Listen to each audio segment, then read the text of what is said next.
Bismillahirrahmanirrahim. Assalamu alaikum class. Now we will start discussing the paper. Your paper of class 9th has 3 sections: section A, section B, and section C. Section A comprises of 15 marks, and it is basically the objective MCQs. You have to select one option from 4 options. Now here I want to tell you that it's very important, whatever option you choose, it should be your final option.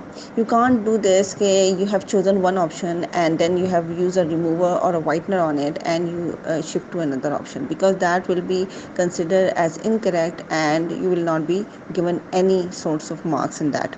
So be very clear what you choose, what is the right answer. Do it with a pencil first, and then you can, when you are 100% sure, you can use a pen. So in this way you will not lose marks.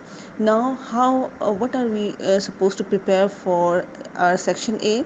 You have to prepare your whole book, because it can come from anywhere, from within the chapter or from the exercises. Okay. Then we move forward to section B. In section B, the first question, that is question number 2, will be of question answers. Now these question answers will can come either from within the chapter or can come from the exercises.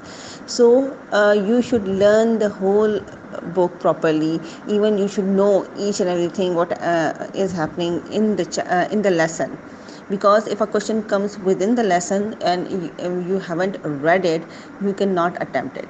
So for that reason, when I explain the lesson to you, you are supposed to be very attentive and you should look at each and everything whatever has been written over there. And even if there are certain words that are very difficult, go and find it in the dictionary. It will help you increase your vocabulary, and also it will help you to retain those words in your mind. Okay. So question number 2 is question answers, and it is you are supposed to, they have specifically written that you have to answer the question in about 30 to 40 words. It means that you should not write a very short answer, because if you do, you are going to lose marks in it. Okay. Now question number 3. Question number 3 has 2 parts. The first part is paraphrasing, and in paraphrasing you are supposed to write it and write the stanza in simple English.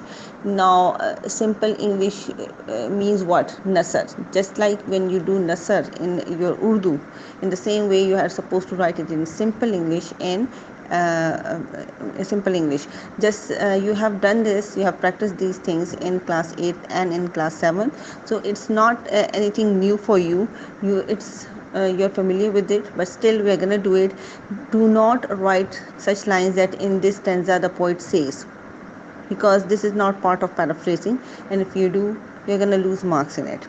Now option B of or part B of this question, question number 3, is that you're going to be given a stanza and 3 questions, and you're supposed to answer the question from within the stanza. The stanza will be given and the question will be given accordingly, so you have to answer it accordingly. ठीक है.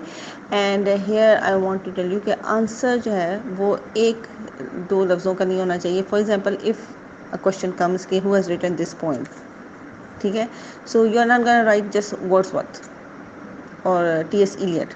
You are going to write in a proper, you are going to give the answer in a proper sentence form. जैसे कि this poem has been written by Wordsworth, William Wordsworth, ठीक है, in inverted commas. This creates a very good impression, and definitely you are going to get marks in it. If you just write one word, it depends on the examiner whether he gives you 1 mark or 2 marks, sorry. Okay. So you should be very careful about that. Then comes question number 4. Question number 4 has 3 parts: A, B and C. In part A, you have to change the voice. Now change the voice, it means active and passive voice. You are going to change from active to passive, or from passive to active voice. So both are included over here. Then you have to do exercise the B part, and the B part consists of provide the correct form of a verb. Now, in a sentence, a verb will be given in a bracket, and you're gonna write the right form of it, correct form of it. Okay, whether it's past indefinite, present continuous, whatsoever. So you're gonna write the correct form of verb over here. Okay, so it's very important that you should know grammar for it. Then part C consists of punctuate and capitalize the following para. In this part, you are gonna have any two or three lines or one line, maybe, and it comes basically from the within the lessons, that you are going to read. They are going to take it from there. It consists of 3 marks, and each punctuation or capital letter consists of point 0.5. So it's very important that when you are learning, you are going through the lesson, all the important punctuated conversations and whatsoever, you should underline it. Why? Because it will help you. Maybe if it comes in the paper, you will know, okay, how we are supposed to punctuate it. Okay, now comes the section C. Section C consists of 20 marks. The question number 5 in section C is that you are supposed to write a letter. You can get a choice between two letters, and you have to write one. Okay. Then comes the paragraph. Paragraph is of 70 to 80 words, and in 70 to 80 words, you are gonna write a paragraph, not an essay. So a paragraph is a complete para without any spaces. It has a proper middle and end. So some of the students write very long paragraphs. That is also incorrect. Okay, if they are asking about 70 to 80 words, it means that you are supposed to write it within that limit, or you can exceed and write almost till 100 words, but not beyond that. Some of the students try to write of 200 250 words, and that is incorrect. If it's too long, it will your marks will be deducted. Then you have question number 7, and that is translation. You have a choice between translation and a dialogue. Either you do the dialogue or you do the translation. So it's up to you. But you have to choose the thing or the question that you think you know the best. Most of the students select dialogue. So they just do what?